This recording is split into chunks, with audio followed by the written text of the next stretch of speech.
Maintenant, passons aux choses sérieuses. Wow! Écoutez ça! L'association Ralliezot en collaboration avec Léa Prod vous présente le samedi 28 juin le Summer Festa Live du jamais vu. Le barbecue à volonté de 12h à 6h du matin.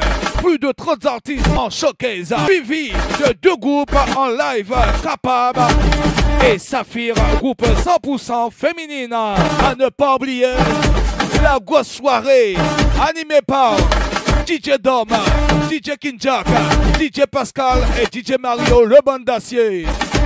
Prix d'entrée 20 € en prévente sur Bizouk, rien que sur Bizouk. Sur place, 25 € par personne.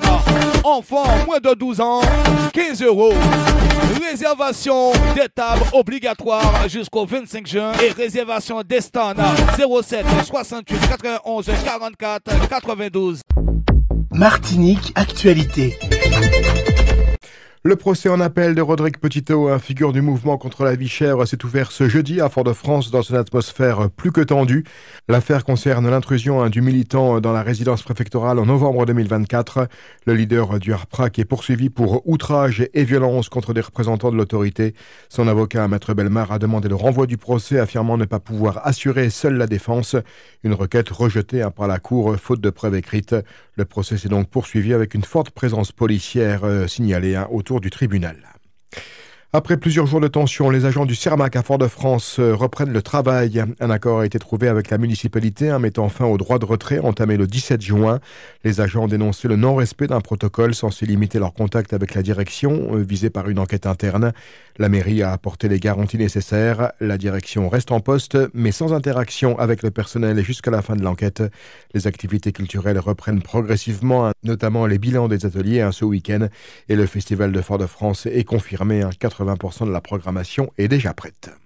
Au Robert, les émanations toxiques liées aux sargasses inquiètent de plus en plus. 3 écoles ont déjà été fermées, des services municipaux sont à l'arrêt et les consultations médicales explosent. Selon les médecins du CHU, les gaz libérés par les algues brunes en décomposition provoquent des troubles respiratoires, des crises d'asthme, mais aussi des atteintes au cerveau, au cœur et au système digestif.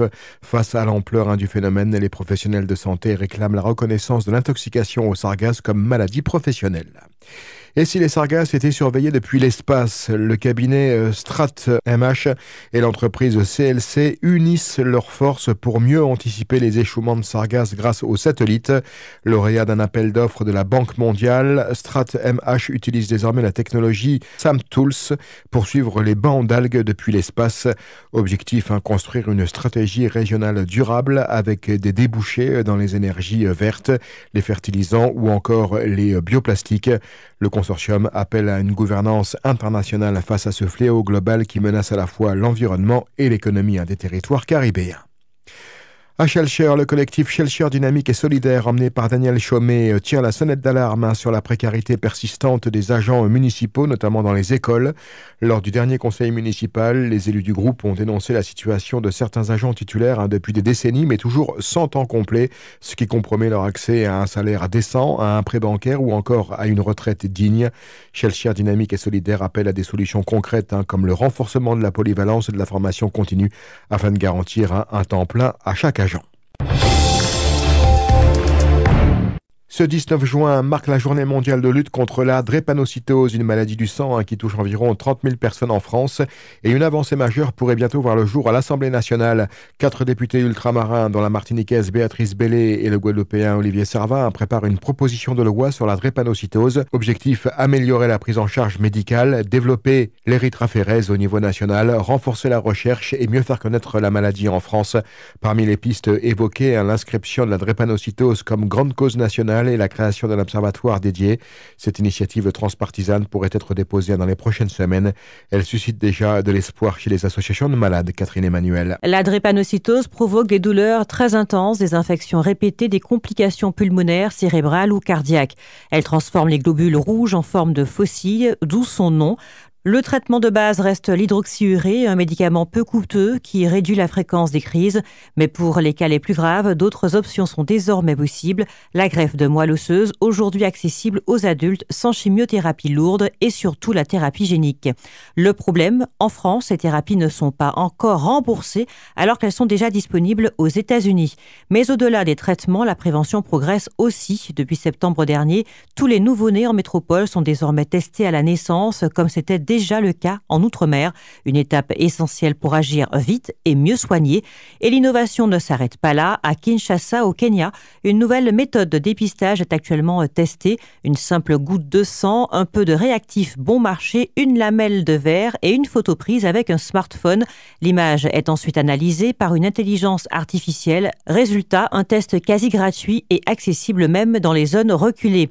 Alors que la moitié des malades décèdent encore avant 40 ans, cette lutte contre la drépanocytose devient aussi un combat pour l'équité sanitaire. La recherche avance, les outils existent, reste à ce que les traitements soient accessibles à tous. C'est une avancée concrète pour les demandeurs d'emploi ultramarins. L'AFPA et l'ADOM viennent de signer une convention inédite pour faciliter leur hébergement lors de formations en métropole. Ce partenariat vise à lever un des principaux freins à la mobilité professionnelle et à favoriser l'accès à la formation qualifiante dans l'Hexagone. Un levier stratégique pour l'insertion et l'égalité des chances, salué comme un signal fort en faveur des territoires d'outre-mer. À Saint-Martin, les acteurs économiques se sont réunis hier pour la plénière du club de la conjoncture au Grand Cas Beach Club. Une rencontre destinée à dresser le bilan économique de l'année 2024 en lien avec l'Institut de la statistique et des études économiques de Lille. Tourisme maritime, le nombre de croisiéristes a chuté de 34% par rapport à 2023, selon le port de Gallice-Bay. En revanche, les liaisons vers Saint-Barthélemy et Anguilla progressent, tout comme le transport de passagers sur les ports commerciaux, plus 20%. L'hébergement, le taux d'occupation des hôtels et résidences est stable à 55% après des années difficiles, post-Irma et Covid. Social, la CAF note une baisse continue du nombre de bénéficiaires du RSA, mais le nombre de locataires, lui, continue d'augmenter.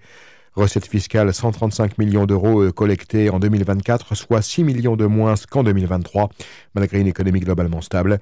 Et l'emploi, enfin, l'inquiétude grandit avec une hausse de 7% du nombre de demandeurs d'emploi, notamment chez les jeunes. Les inscriptions des moins de 25 ans explosent avec plus 34% en un an. Une situation économiquement contrastée et socialement fragile, notamment pour la jeunesse saint-martinoise. Trump sort la matraque migratoire. 4 pays caribéens sont dans son collimateur. L'administration Trump donne 60 jours à 36 pays, dont Antigua et Barbuda, Saint-Kitts et Nevis, Sainte-Lucie et la Dominique, pour coopérer sur les expulsions de leurs ressortissants en situation irrégulière. Faute de quoi, l'entrée aux États-Unis